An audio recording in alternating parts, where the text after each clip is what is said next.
Welcome all to my conversation with Professor Hartmut Rosa. He's a professor of sociology at the University of Jena, the Friedrich-Schiller-Universität Jena. And we had a conversation on his book, for the most part, Unverfügbarkeit, a beautiful German word, which Rosa translates as uncontrollability. The book will be out by Polity Press by the end of this year in English. And we talk about accelerationism, the aggression of the modern subject against the world. We talk about how the world, though, still retains its sense of the uncontrollable, and how this very moment right now shows us really the horror of modern subjectivity, that all of a sudden there's something we cannot control, that we cannot even see, and what this perhaps allows us to, how this allows us to readjust our disposition of the world so that we get in touch again with the resonance of the world, which is something that's also very close to, that's one of Rosa's other projects. So it's perhaps a paradigm shift that we're in, and this is very much a conversation that's on this paradigm shift in terms of the non-controllability of the world and allowing for such spheres to arrive in such modes of being. So I hope you enjoy the conversation. As always, feel free to subscribe to the channel, support the channel on Patreon or PayPal. There will be links just down there below. And yeah, share the video, leave a comment. Thank you very much. Professor Rosa, thank you very much for taking the time. We're here to discuss your book. In German, it's called Unverfügbarkeit, and that already presents some issues. Because how would you translate the word Unverfügbarkeit? What does it mean in German, and what do you mean by Unverfügbarkeit? Yeah, this is actually a very tricky thing. I thought about it for a long time, right? How to translate Unverfügbarkeit. I had several options or several versions of which I tried to do it.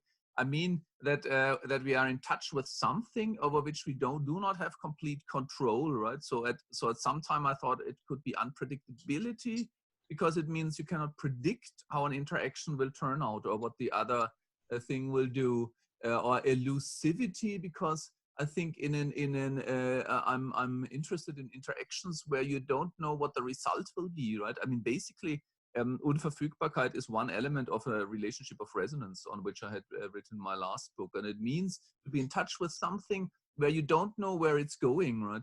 So maybe my favorite term is non-engineerability, right? Because it's about something which you cannot engineer, what I call resonance, a certain form of relationship.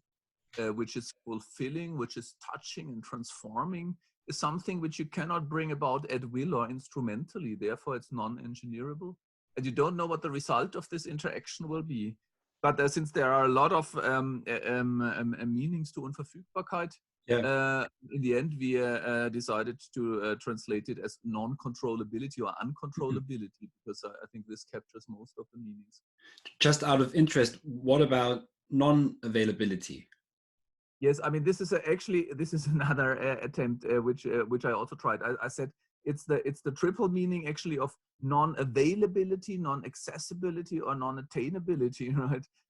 But I mean, non or unavailability, I came to hate it, because I had in the ear this sound of, we are sorry, this service is temporarily non-available or unavailable, right? So, and that's not what I mean with Unverfügbarkeit, because it's not just a kind of technical non-availability. It's this it's really more non-controllability, because I have a chapter in the book which says the relationship I'm interested in is not one in which I have no contact at all to the other side, right? And something that is non-available could mean no contact at all. But it's a contact which I cannot completely control. So uncontrollability, I think, is the better term. And how did you arrive at the concept as important? And it's something, interestingly, when I go to conferences, sometimes this word comes up very often in German, Unverfügbarkeit. Yes, as something that's an important phenomenon that's maybe been forgotten. Yeah. I mean, historically, I mean, it's a word that has existed before me, of course, in German, unverfügbar, but it wasn't very, it was not very common, right? I think it actually came from a theological background, which I did not know when I introduced it, right? Mm. And now it's true in many conferences and in many contexts. It's now become more popular again, right? But I really arrived at it through a theoretical move. I mean, as I said, I was interested in relationships of resonance, and my idea was that those are just instrumental relationships, right? Most of the day we just work on our to-do list. I have to get this done. I have to get that bought or so. Yeah. Or I have to get rid of the third thing. I have to optimize the fourth thing. But sometimes we get in touch with something where we actually it's not goal driven, right? Something touches me. That's the first element of resonance. All of a sudden something speaks to me and I feel kind of almost existentially called upon something. And the second element of resonance, I answer to it, and that's where I feel alive and also self-efficacious, right? I can do something. I see that I can reach out to the other side, and in this process of being touched and somehow answering back, reaching out to the thing that touches me, I'm also transformed. So we have these experiences when we encounter someone, right, which is not someone where I don't have an instrumental relationship with, or where I listen to a piece of music all of a sudden, right, or I hear some music which touches me, or I read a book, I stumble upon an idea where I think, oh, this is really interesting, it speaks to me. And the thing is that you cannot bring about this at will. I mean, we try to do it, you know. Yes. You buy the most expensive concert ticket and you think, oh, tonight I'm going to have a strong musical experience. But very often you don't get it, right? So that's the first element of uncontrollability, of Unverfügbarkeit, right? You cannot buy it, even though we try. And the second thing is that if it really happens, you're kind of struck by something, right? You feel alive and transformed. Then no one can predict what the result of this transformation will be. So it's kind of uncontrollable, unpredictable, non-engineerable in the double meaning. You cannot bring it about at will. You cannot predict it will happen at 8 this night. Mm-hmm. And you cannot predict what the outcome is. Well, of course, we live in a world that wants to do this. You might be aware of Joseph Pieper's Muße und Kult, leisure as the basis of culture, where he says it would be absurd, because he says people who pray, they sleep better, but it would be absurd if someone prayed in order to sleep better. And now we have, as you know, we have apps that you can use to meditate in order to sleep better. Yes, yeah, that's kind of, but that's exactly this is how what I try to do, study culture, right? This is how we do it. And by the way, falling asleep, of course, is a paradigm case of Unverfügbarkeit, right? Of non-controllability. Yeah. Because the more you want to, the less you manage to, right? And it's actually, and this is why I don't want to just call it unavailability, right? Because it's not that you can do nothing about having a better sleep, right? I mean, of course, you realize that, if, for example, if you watch a bright screen, then it's getting harder to fall asleep. Or if you drink a lot of coffee, right? Or a lot of people find out that if they have a kind of daily routines, it's easier to fall asleep. So you can kind of work on, or you can get prepared in your disposition, in the way you are related to the world, really. Yeah, but you cannot bring it about. And with this leisure thing, it's very interesting. Yes, I mean, leisure is, you know, what you're describing to some degree could be a case of a lack of leisure in the traditional sense of skole, a lack of. I was also thinking about. Yeah, I've worked on this a lot, of course, in my acceleration studies, right? And I think leisure, I mean, it depends on what we mean by leisure. It's not. I mean, exactly. I mean, people. I mean, you could say I have leisure because tonight I go to a cinema, right? But that is not exactly leisure, right? Because then again, you have a kind of goal, right? And something to do. It's an entry on your to-do list. Yeah. And I really think leisure is not even if you say, well, now I really stop working. I just sit on the sofa and don't do anything. That's not leisure either, because in my view, leisure is a kind of, it's a state of being which happens after the to-do list is cleared, when the day's work is done, right? And this is really something that people experienced in past times, even though they had a hard work, an incredibly hard work and a hard life, right? I'm not kind of denying this. But what is true is that at the end of the day, for example, when you're a farmer and when it's getting dark and the cattle is in its stalls and so on, then it's a kind of, it's a moment of leisure because there's nothing you have to do. And this is something we've never encountered. And Hans Blumenberg, the German philosopher, said, a culture is, he says basically the same, culture is born by walking the long way, right? The detour, right? By doing something that is not directly instrumental and goal-driven. Yes. You mentioned acceleration. I want to hear more about acceleration. But before that, you talked about transformation. In the book, you speak of in German unverwandeln. Yes. And that's another word that's difficult to translate. This is kind of impossible. I mean, in German I have, but I can explain it, right?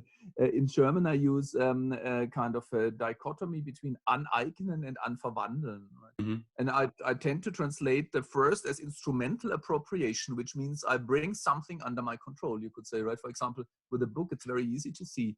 I appropriate it instrumentally when I buy it. I have appropriated it. It's now my book. Right? But Unverwandlung, I call this transformative appropriation. Unverwandlung or transformative appropriation only happens when I read it and when it really speaks to me, right? I can even read a book without having any transformation. So it's not an Unverwandlung, right? Because I just get the information, or I can get it to speak to me. But sometimes, and this is something that happens with books, but also with people, for example, or with places, with London, for example, right? Yeah. Unverwandlung would mean, yes, I've come to know London, and in this process of going to the churches, the museums, the theaters, the music places, it transformed me, right? So somehow London got inside of me, and I feel I connected to it. So that's Unverwandlung, and that's a very different form of just buying or having another form of getting in control over something. But that's a different experience of a relationship to the world than you see is prevalent in what we call modernity or late modernity.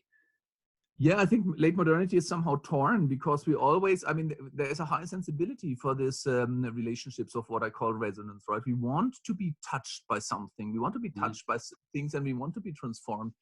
You see it when you watch adverts, right? Or commercials. They always promise that you will have this touching experience, and you will be a different person when you come back from this trip or from this esoteric experience or whatever it is. Yeah. But it's true that, I mean, the whole logic of modern culture is goal-driven. It's always oriented towards optimization. I mean, you see it, I call it parametric optimization, right? Because we kind of benchmark our lives, right? You have the data, the parameters of how many steps you do per day, and what is your blood pressure and your heartbeat and your sleep rate, and in personal life. But it's even worse in our business lives, right? Where we have all sorts of indicators, and then we try to improve those indicators, right? And we're always short on time. And once you have a clear goal and you're short on time, you kind of dispositionally are totally, I would say, almost incapable of getting in resonance. My favorite example there is if you have to go to the airport and you're short on time because the plane leaves, let's say at 2, then you cannot let yourself be touched. You can by the unverfügbare, right? By the uncontrollable. You cannot really get in resonance with the kid that might want to talk to you, or with the music you hear, or with the sunset you watch. You have to be actually deaf to the world, right? And since we're always short on time, our to-do lists are exploding. So the consequence of this is that we have less and less opportunity to really get into a state of resonance. Maybe say a bit more about resonance, but I'm also really interested in why you think that this is, I mean, you could almost say that this is the trajectory of all of modernity, right? Is this fundamental sensation of not enough, of lack, but I want to understand why that is. No, I mean, when I started to write my book on resonance, which is the big book really, right? Yeah. I had this in mind. I said, okay, modernity is extremely successful, right? It's great in instrumental terms, right? We actually did manage to control the world. By the way, I mean the opposite of Unverfügbarkeit is Verfügbarkeit, right? And this I really, because the is a kind of the negation, right? So Verfügbarkeit, I think Verfügbarkeit really is a core term to understand modernity. We want to make the world verfügbar, and this I translate into available, attainable, accessible, right? So you really see, I would really say we as modern culture and society And through our institutional instruments of science, of technology, even of economy and so on, we try to increase the horizon of what we can make available, attainable, accessible, right? What we can control, where we can have access to, which we can even buy individually. So modernity is driven by this desire for control, and therefore, and thereby somehow gets in trouble with the resonance, or with being in contact with the non-available. But then I changed my mind a bit, because I realized that modernity is actually also characterized by an increase in our sensibilities or sensitivity for spheres of resonance. I mean, look at how we perceive of, let's say, friendship, for example. A friend is someone we get in resonance with, but of course, love and a family life, right? That a loving relationship is non-instrumental, that it is a relationship of resonance, listening to the other, answering and being transformed. And it's the same in the way we perceive of our relationship towards our kids, of course. They are not just something we want to use economically or something we want to train, even though that also plays a certain role. But it's even more though, actually we have a conception of resonance with our relationship towards nature. That nature, the forest, the ocean, the mountains can be a sphere of resonance. That's a modern invention.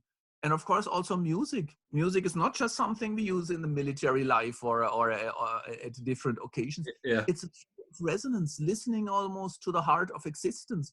So I think modernity is really driven by this dual desire, right? Having complete control and experiencing resonance. Yeah. But the control side is the stronger. That's fascinating. I've not thought of it in this way. Actually, a friend of mine, Simon May, says that love, the object of love now, is the child, which is very different from what it was even just a couple 100 years ago. Is that children were... I'm sorry, I don't know.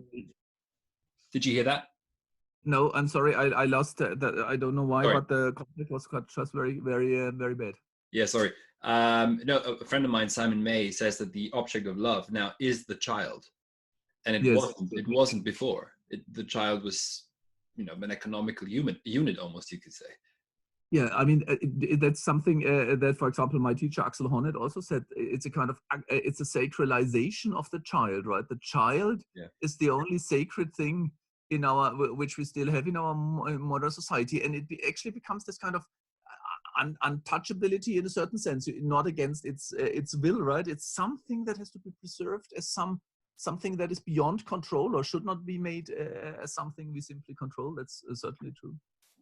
But in the book, what you describe is angst or anxiety, depending on the translation, as a fundamental experience, and at the same time, aggression against the world, a certain discontent with the world that articulates itself or expresses itself as aggression in modernity.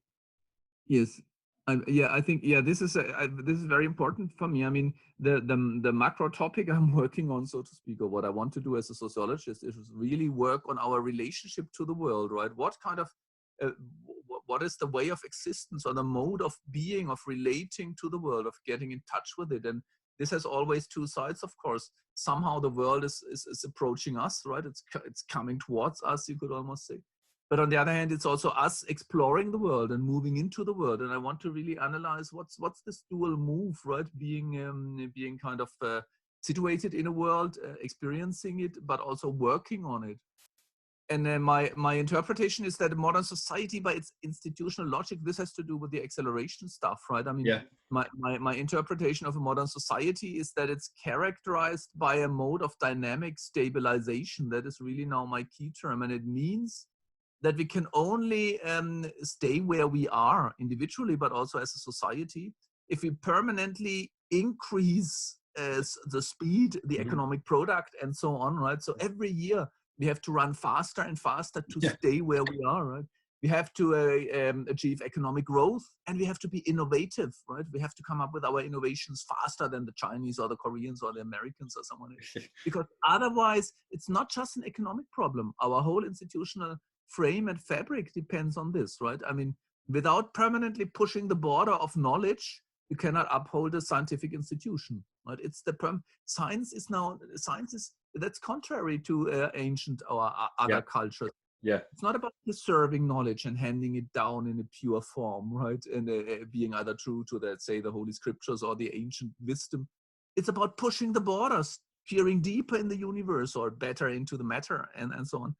So our stance towards the world is increasing the horizon of what we can know, of what we can have, of what we can technologically manipulate.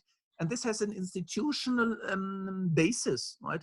We have to achieve this form of increase, growth, acceleration, innovation in order to stay where we are. And this puts us in a position where the world is a kind of point of aggression, right? I mean, individually, you see it on the to-do list. I have to get this done. I have to work on that. I have to get rid of this. I have to get this under control. I have to improve the other thing. So look at your to-do list, buy this, answer that, dispose of this, and so on. So, and I really find it quite telling the way we get up in the morning, right? I mean, in past ages, it was either we got up because the sun came up, or we got up because, for example, the cock, the cock was screaming. Yeah. But now it's the alarm clock. We call it alarm clock, right? You are alarmed as soon as you get up. Oh, I have to get this done or that's done, right? So it's really true in the form of the to-do list individually, and in the logic of economic growth and speed up institutionally, the world becomes a point of aggression. We have to get it under control. But currently, of course, you know, with having this conversation during the time of the corona pandemic, Yes.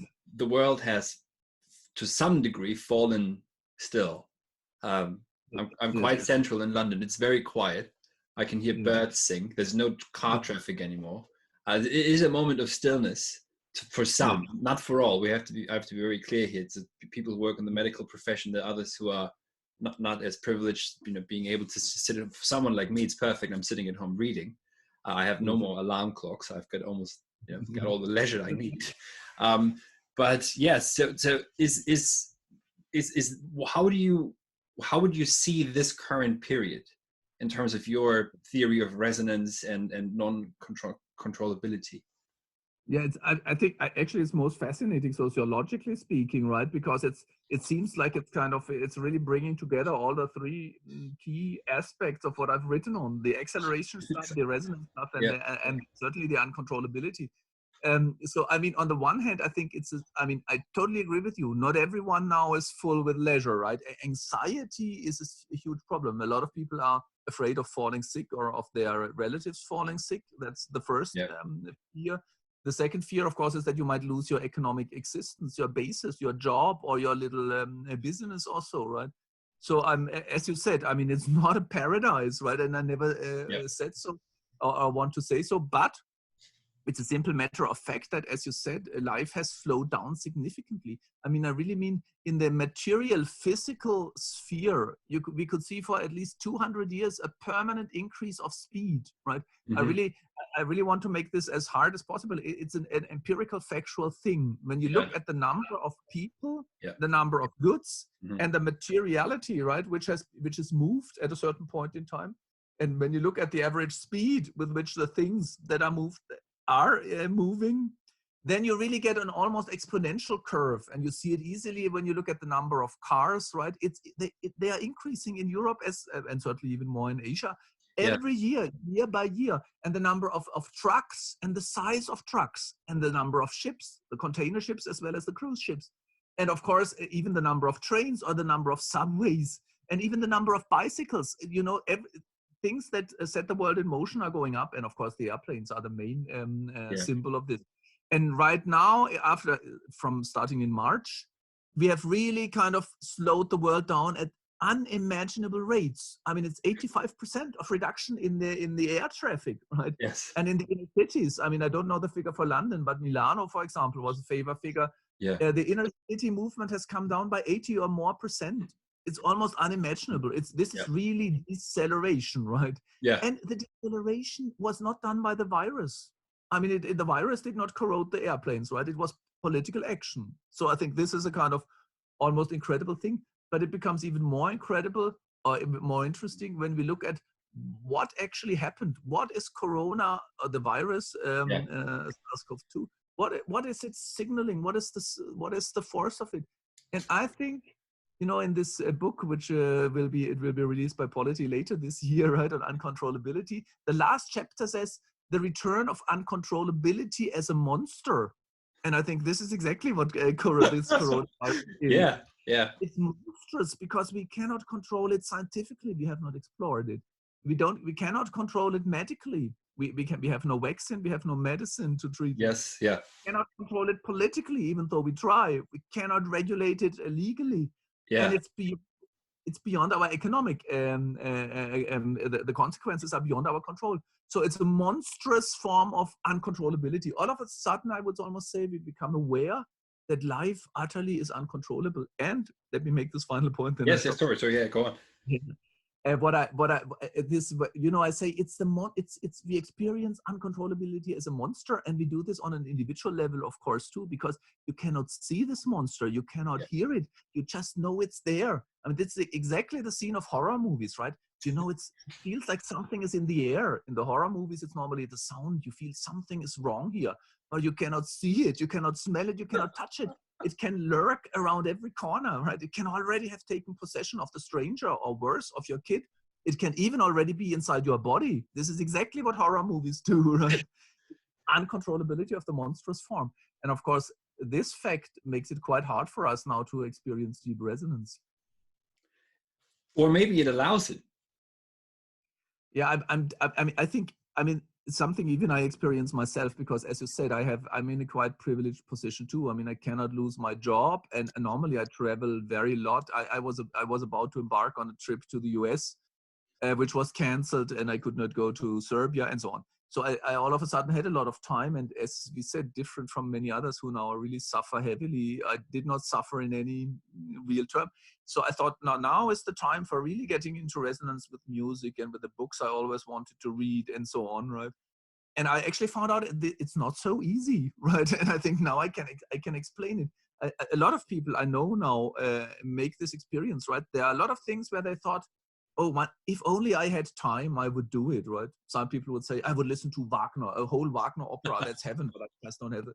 And others would say, I want to read James Joyce, Ulysses, right? I never got the time to do it, but this is what I definitely want to do. And the third people would say, the piano. I wish I could have time to really practice the piano, or work in the garden. And now they could do it. And now they find out, on the one hand, they don't really want to do it. And on the second hand, when they try, it's not as promising as they thought it would be. So what do? We immediately get to the social media and the digital worlds, because in the digital worlds, of course, the speed is even increasing, right? Exactly. So I think we're kind of running away from this, what we thought are our axis of resonance. And we keep this mode of aggression. I have to search New York Times and what is the Guardian saying and what's the situation in China. My friends on Facebook or wherever it is. So actually we keep the old hamster wheels going. And this is because you cannot just, turn the switch and then you are in a state of resonance. This is what we find out. Yeah. And actually our axis of resonance might not be where we always thought they are, right? I really found out that what is really working for me is nature, because I like watching the stars. And actually I walk a lot in the mountains of the Black Forest where I'm right now. This works much better than many other things I thought that would work, right? So I think it's a time for us to experience where our axis of resonance really are and to work on them and to realize that we cannot just turn the switch and then we are in resonance. But you mentioned something that I've tried to say also, is the horror of the virus, and it's a proper horror because you don't see the monster. It's utterly invisible. You can almost come at this with Deleuze and say the virus to some degree is deterritorializing our ways of being, but at the same time, of course, re-territorializing us and rebooting us into the 21st century. I mean, what I really find very interesting about this deterritorialization is, as we said in the beginning, that modernity is really always about, it's extending the horizon of the available, the attainable, the accessible, right? That's my main metaphor, right? We are permanently about to extend the horizon of where we can go, either technically or physically in particular, right? I want to travel there, I want to go there, I want to be in touch with places. And the mobility is connected to the fact that we are permanently, the horizon of what we cover, spatially cover on a daily level has increased incessantly. And now what Corona does to us, it has decreased our horizon of physical availability, right? It has kind of confined us to a very narrow space, either to the flat or the apartment, or at least to a short circle around it. So it has really shrunk the world. It's the opposite of what we always wanted to do. And it has actually also decreased the horizon of temporal availability, because you cannot say what you will do in 3 weeks or in 4 weeks, right? I find it very interesting. I mean, people in summer, for example, for holidays, very often, particularly those who are well off, managers, for example, they try to do the same. In the summertime, they go to a monastery or so, a cloister, right, for 3 weeks. That is really narrowing the horizon of what they can do physically and so on. Or people walk the famous trails, right? Jakobsweg. Because this is kind of confining us today. I can only make this 20 miles or so. And now we are forced. It has also some elements of a traffic jam, which is never a pleasant experience, right? We are confined to a narrow space, spatially and temporally. So that's quite interesting. But we still have the huge horizon digitally, right? So I think the separation between the digital and the physical world is now most extreme. Yeah, it's scaling up tremendously. What's happening online, we can accelerate everything online. It's much more easily scalable because it's just in electrons. There's an infinite amount of electrons. There's no limit to that, basically. But you know what I really have to say, I mean, I always admired him, but my admiration and also my awe is increasing with Paul Virilio, because I mean that's what he predicted in the 80s, in the early 80s. You know, he had this image of, he calls it in English at least, polar inertia.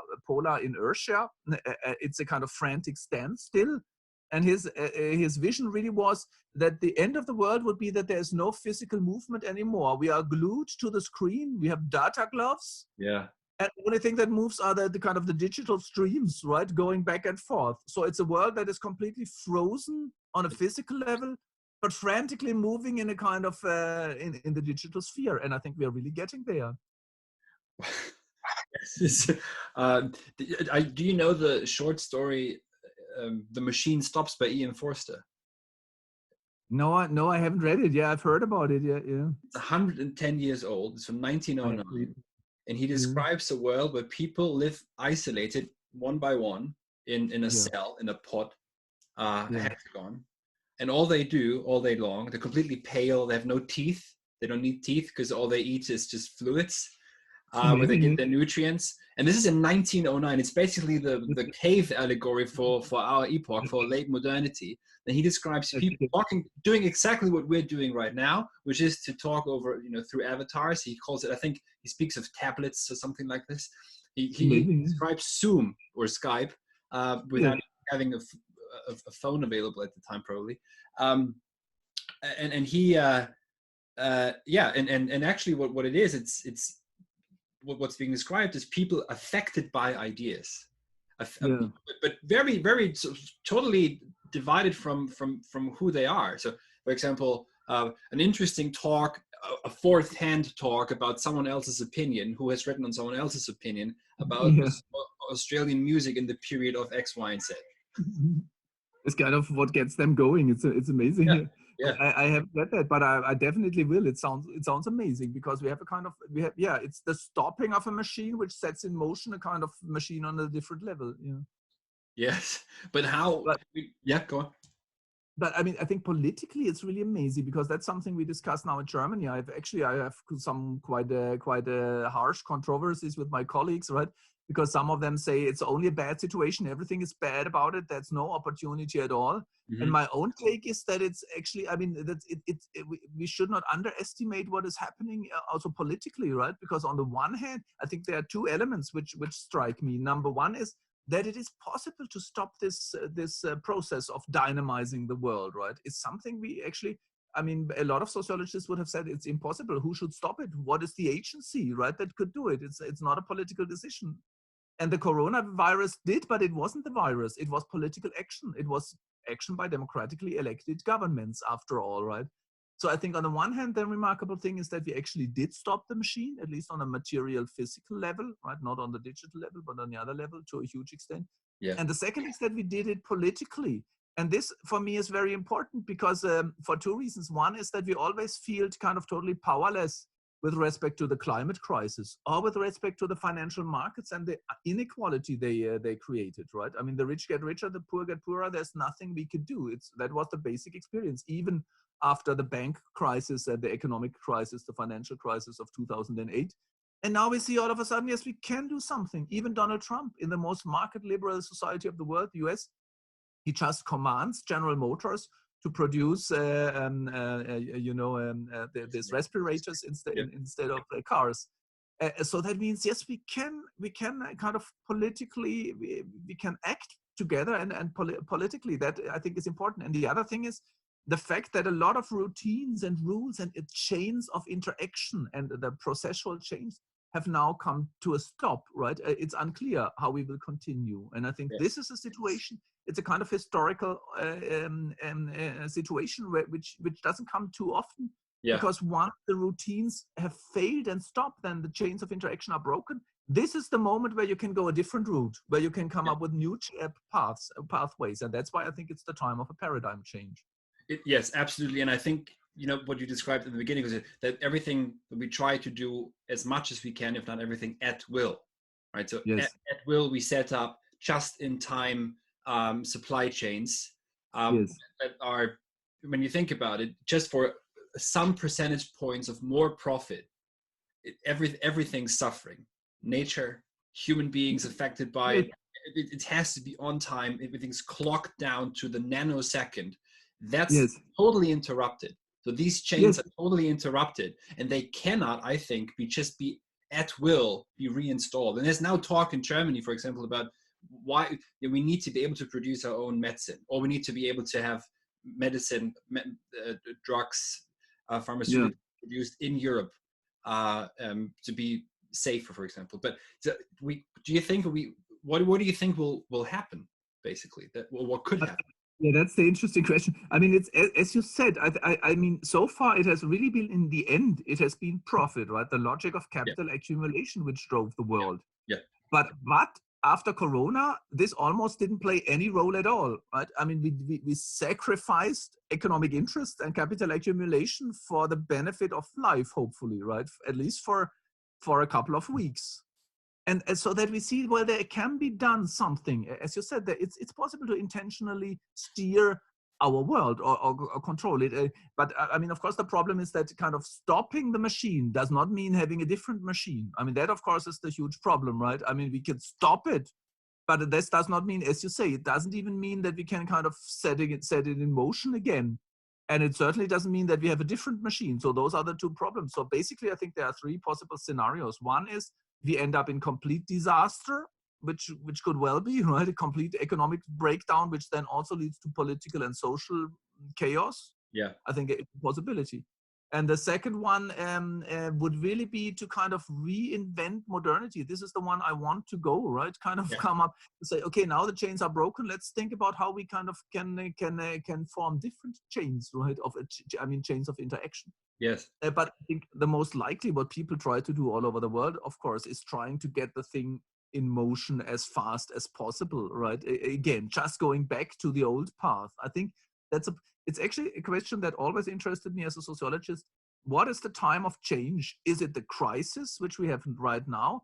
Or is it the time where everything works well? Like in 1968, I would say it had something of this, right? Because they are the students which kind of really came up. I think for me, it was a cultural revolution, I would say. But they came up out of a situation of total security. They knew they would have jobs, right? And the economy was strong and so on. So I think this is an open question, because in a time of crisis, there might be a tendency to go back to the status quo ante, right? As fast as possible. So I think this is certainly what we do, or what we try to do. So I really hope, no, I don't know. I of course, I hope that we kind of reinvent modernity in a different way. But and therefore, I think it needs, and this is what I argue about with my colleagues, right? If we now it's now not about knowledge, who has the best prediction of what will happen. I really hate this idea, right? It's not, we are not in a deterministic machine where you just need the right model, sociological or economic, that can tell you what comes next. It depends on us, on our action. And there I go back to Hannah Arendt, because, you know, she's what she calls natality. It's a great idea. She says the human species is characterized by the capacity to not continue chains of interaction, but to start anew, to come up with something new. And I think this is the time we should, and the opportunity we should seize. To give birth to a new world, to speak poetically. Yes. And also, because the old world, because, sorry, just one more, because I think, you know, why we should do this, because the old world was bad enough. We ruined the climate, but we also, and we are in political turmoil. You actually, particularly in England, a colleague from the LSE shows that the hatred and it's real hatred and nausea between political opponents is increasing. In Britain, between Brexiteers and Remainers; in the US, between Trumpers and the Democrats, and in India with Modi, and in Brazil with Bolsonaro, political opponents are in a mode of aggression. And with the burnout rates, we are in a mode of aggression towards ourselves. So we are burning out from the inside, and we are burning up the atmosphere. So it's not a good idea to go back to the old system. Yes, exactly. And my question really is it even possible to go just back? Some of the things I'm hearing from different people, economists, philosophers, whatever, is that it probably won't be that easy just to go back to normalcy. And why not? Well, for example, just take the example of London. And something we mentioned before we started the recording is London drives on in pure economic, socioeconomic terms on labor from Eastern and Southern Europe. Yes. Many of those have now lost their jobs, are now homeless. They won't return that quickly to London, I think, in order to keep this, you know, have low wages and cheap labor. So it might not just be as easy to just switch the button again and come back to what it was. Mm-hmm. I'm not sure, but.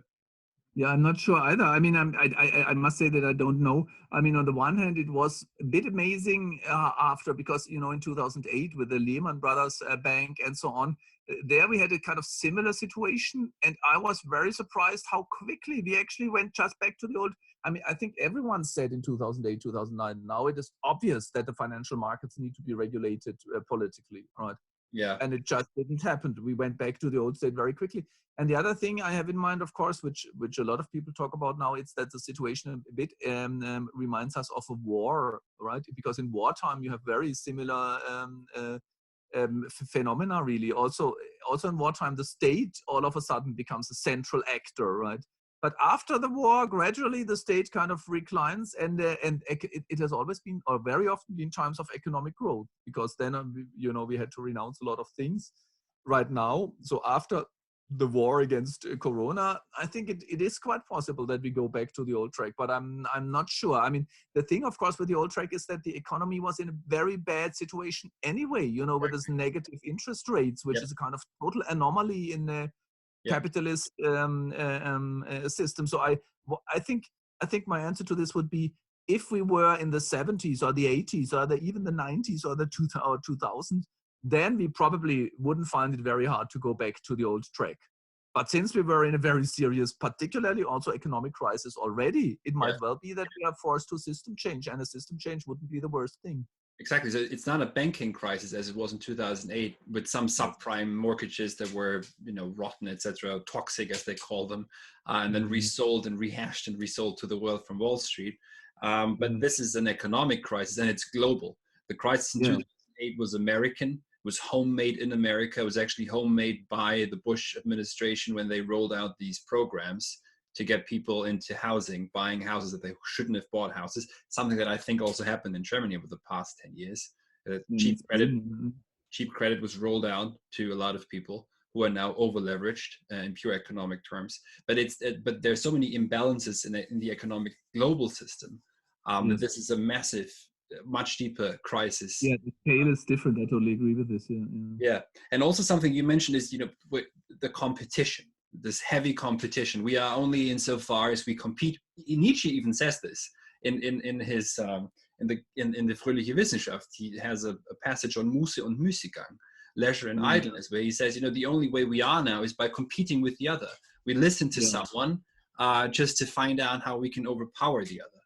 And something that perhaps is now occurring is that we didn't know anyone who we live with. And we're now in touch with, weirdly enough, through WhatsApp and some touch with our neighbors. And it's like, where's my cat? Can you help me find my cat? And then the entire neighborhood coming together trying to find a cat, because apparently every week a cat runs away. And we weren't even aware who lives here, because that's what big cities are like. You have no idea. A friend of mine who lives on the other side of town, he said it's so nice to see strangers, because you don't see that many people anymore. It's just a stranger becomes someone significant. And I think, aren't you describing this in your book, that we're pushing the stranger away, that, being in the city, actually the stranger is someone we want to push aside. Yes. Yeah, I mean, this is I think this is very interesting in many respects, because I mean, on the one hand, the way we approach or we experience other people, and particularly strangers, of course, is changing, but it's changing in a direction that was always in modern society. Georg Simmel talks about it already, right? That he says the stranger is something we want to keep at bay, right? Keep your distance. You see it everywhere. Don't come too close, right? Because he or she could be dangerous, right? That's the kind of, that was already the experience in modern society. And now it has, of course, very much increased. We feel it physically, right? If someone comes close, we kind of shy away because he could be dangerous, right? He could carry a potentially lethal virus, right? So I think this is, of course, something that is not nice, right? The other physically could become a danger, but then we also realize our relationship, even towards, as you just say, towards the neighbor, towards what is close, is changing. The relationship between closeness and distance, or proximity and distance, is clearly changing, right? And this has to do with the shrinking of the horizon of availability, attainability, right? Since we cannot now move to many cities and places, all of a sudden the world around us is kind of rediscovered as alive, right? And as being in touch and connection with us. Yeah. So, and by the way, I think once the routines are broken, the chains of interaction are broken, this is always a reason or an opportunity for recreating community and solidarity, right? Because normally, if you have a problem, I would refer you to the institution which is responsible, to the bureaucracy or the office, right? Or go to that office also. But once one realizes, oh, the office is closed, then I start to think about it, and not just on myself. We together deliberate on how to solve a problem, right? Or get something done. So this certainly has kind of both tendency. It has a non-solidaristic element in the sense of the other is dangerous, but it has the element of recreating a sense of solidarity. We are in this together, first in a kind of in the neighborhood, but then actually also globally. I think this is very good, because contrary to the war, the enemy is not the other nation. Even so, Trump tries to, I mean, this idiot Trump tries to do it, of course. It's China, right? And a lot of people might want, some people might want to follow. But it's like an alien. Everyone said if the world was attacked by aliens, it would all of a sudden give us a sense of solidarity. And it's a bit like this, right? The corona is the alien. Yes. And so is it then, so it's a decelerating, I think that's the word, it's a decelerating moment that we could use to readjust our senses and get back in touch with the resonance of the world, as you call it. You know, I made this argument in my very first interview on Corona in the Süddeutsche, big German paper, and I really got a lot of criticism, but basically only from my colleagues, because they said, you cannot talk about this about Corona. Corona might be such a nice experience of resonance for elites who have stage jobs like myself, but a lot of people suffer from it. But I think we have to learn that there are ambivalences, because even for those who are, even for some who lose their jobs, I think it's really sociological arrogance, which I dislike very much, to always think that it's only us who have the chance to deliberate and to be sensitive, and the others always only struggle for survival. That's not true, right? Even some people who lose their jobs now, they are in a bad situation and they are full of fear, but nevertheless, they all of a sudden have experiences of getting in touch with other people, with maybe their family, or with something they hear or they read or they watch, right? So it is true that the spatial confinement and this temporal confinement, and actually it is of course true that for many, many, many people, even for the underprivileged, all of a sudden a lot of events are kind of cancelled, right? The birthday of the aunt is kind of cancelled, or the holiday of the marriage of someone or so. Yeah. Or the graduation ceremony. So all of a sudden there is kind of extra time for all of us, for almost all of us, almost, right? Yeah. And this is something which we can, I think, of course, people now make experiences with themselves, with the world around them, and with each other, which creates also opportunities for resonance. What's cancelled to some degree, not only, but to some degree, is distraction. No? Yeah, To some yeah, but degree. the Not problem is, only. I mean, no, yeah, it's true, but there, I mean, then I always sound conservative, right? And what we do now, I find it very interesting. I mean, of course, we can still get a lot of distraction by the media, right? You just turn to Netflix and Spotify, and that's what we do. And I also realize it with myself. And what I realize is that, of course, we really try as fast as possible, even us, who are privileged, to kind of, as we said earlier, right, to kind of create the virtual hamster wheels, right, which remind us of the others, because everyone says, oh yes, we cannot have the meeting, so let's do it digitally. We cannot have the concert, let's try to do it digitally. We cannot have the summer camp, so let's try to set it up digitally. And I recently heard someone referring to Nick Cave, the musician, right? And because Nick Cave was asked by his fans, oh, why don't you give a kind of home concert, right? A concert from your living room. And he said, you don't get it, right? You just don't understand what Corona is telling us, so to speak, right? This is now the chance to really kind of step back and have a break. And I think Nick Cave is totally right? I mean, so because there are opportunities for distraction, and probably it's a good idea to you know what they call, I'm not sure about the English term, digital fasting, right? For some time. Yeah. I really thought about doing this, right? To say after 8 or so, let's not turn on any TV or not turn on any screen. But I have to admit, I haven't done it so far. Yeah. I'm glued to screen. Not completely, but a bit.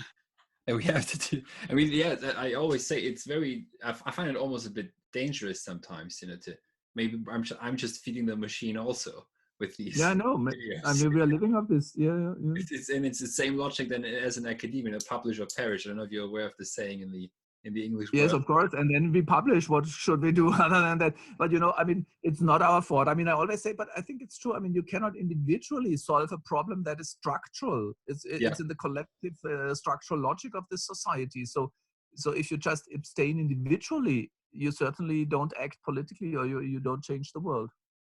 Yes. And what kind of, just maybe to end this on this, what kind of collective action could be taken right now? Yeah, I mean, that, of course, I think that's the totally fair question. That's the question we need to ask. And then things get incredibly difficult. And then I always say, my idea of resonance and uncontrollability means that we cannot come up with a blueprint. These are the 7 steps we should take now. Yes. I hope, I always say what I want to get at is a different form of disposition, of being and acting together. But of course, this cannot be the last word on it. I think there are a few things which we could do. I mean, one thing is, for example, rethink what is really interesting politically. I mean, I think we should act politically, obviously, right? And there are some things we could do. I mean, I'm in favor of an unconditional basic income, for example, because it would take anxiety and fear out of society. It would give people a kind of, I mean, basically, why are we always running? Because if you lose your job, you don't have a kind of legitimate place in the world. This kind of undercuts our sense of how we are relating to the world, how we are being in the world, very, very violently. I mean, not in our society, right? I mean, because I mean, I thought about this for a long time. What is work? With the meaning of work? And I believe that our modern, very heavy capitalist, labor-oriented societies have come to think of labor in this sense of paid work, right, as the sphere of resonance par excellence, because this is what gives us self-efficacy. What I do has significance in this world, right? With my doing, no matter what you do, right, no matter where you work, through your work, you are somehow connected to the greater whole. You have a part in this vibrating fabric called society, and society is giving it back. It's nourishing you. It's feeding you, right? It's a kind of two-way relationship. And therefore, people are deadly afraid of losing their job, not just because then they don't have money, but because they lose their way of being in the world and connecting to the world. And that's why I want to replace this, right, with an unconditional basic income. It would give you the idea that you have a legitimate place in the world, even if you're not in paid work. But it's not the only thing. I think let's think about the national health system and health in general. We have been on a road where health is a private thing. Your health is your problem and my health is my problem. Yes. Now we realize health is a common good, right? It's something that is relevant for all of us. And what we have also rediscovered is that the state, or it's not the state. What really makes me sick or very sad is that even my good colleagues, they always think the state is the enemy almost, right? And I think that it's so wrong. The idea of modernity is that the state is our collective instrument. It's the instrument of collective action. And I think we have kind of, we make this experience that we can use the state to politically act and shape our world. So we should use it to redistribute, because the inequality, social, economic inequality is just a huge problem, right? And for example, to give the state a stronger role, to introduce an unconditional basic income, to nationalize health services, and maybe even the pharmaceutical industry. So I do have quite a few ideas which are even more concrete than just this elusive talk on resonance. Very good. Thank you very much for your time. Thank you. Yeah, it was an interesting conversation. Thanks a lot. Thank you. Thanks.